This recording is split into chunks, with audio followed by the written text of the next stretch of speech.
part of this new era of psychedelic medicine research and drug development has as much to do with trying to see these things through the lens of science and medicine.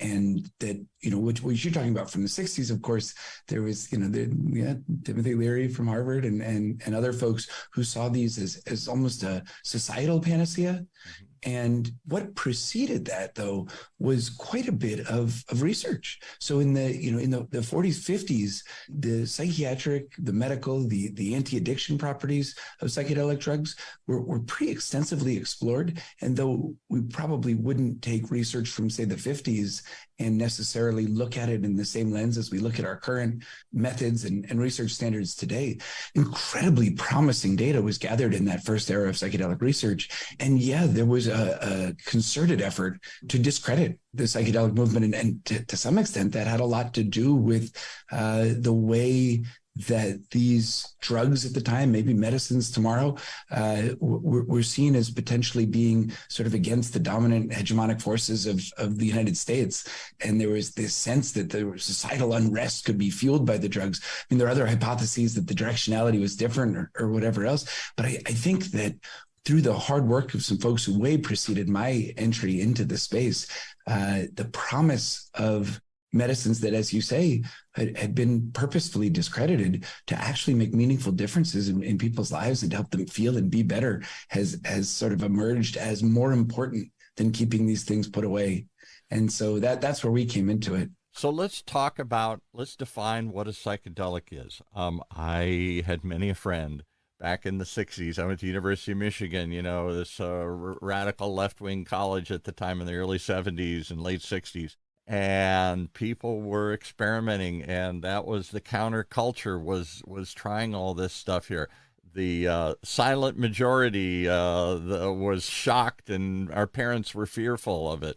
But it did start as real serious research, government research mostly. In fact, not to throw another discredit at it here, but that came to light later that the CIA and others were dosing people with LSD without, I think they were African Americans, in fact, I think service people and stuff, without their knowledge or without their awareness of what was going on here.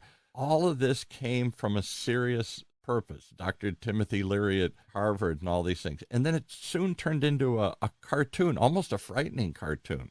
Talk us through that little evolution. When did psychedelics come to be? And these synthetic psychedelics like LSD, how did they come about?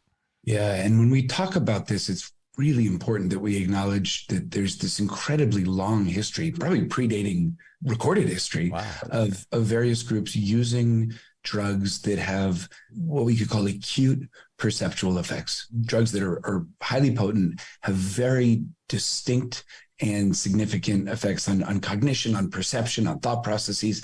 And so that goes back in various cultures. In magic mushrooms, Right. Peyote and mescaline.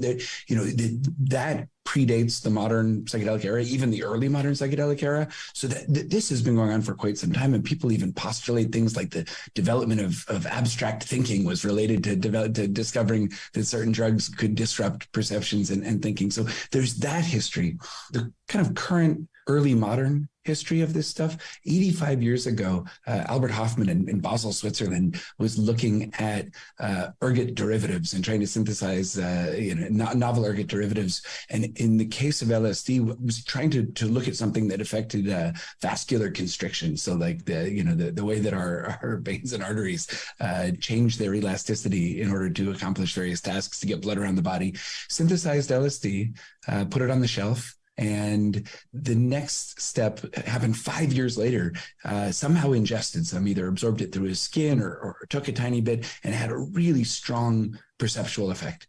And some days later, decided that he was going to try this is, medicinal chemistry at the time. This was Sandoz, now part of Novartis, right. And did what medicinal chemists did at the time, which was to take some. Try it, see what happens. not what we do anymore.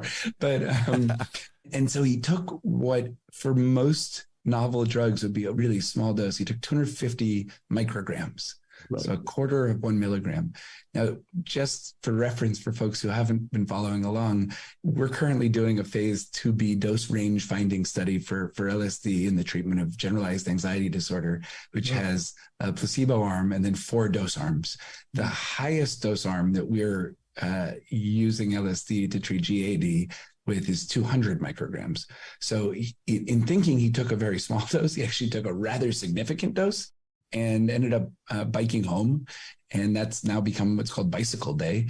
But it had a very significant perceptual effect, and noticed a ton of things, had some scary bits to it, but mostly he was entirely impressed with the remarkable significance of the experience that he had, and the change in his thinking was so profound that he pretty quickly realized he was on to something unusual here.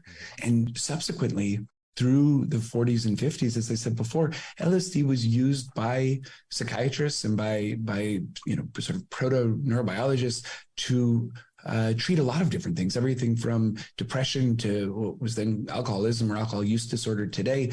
And across a hugely wide range of conditions, it was found that having even a single LSD experience could create lasting change.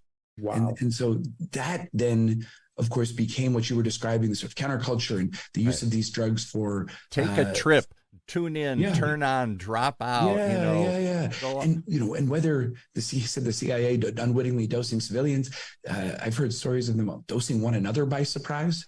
So that this very powerful drug captivated the thinking and imagination of a hugely wide range of people, some of whom had better motives than others, let's say, and ultimately what that led to was prohibition.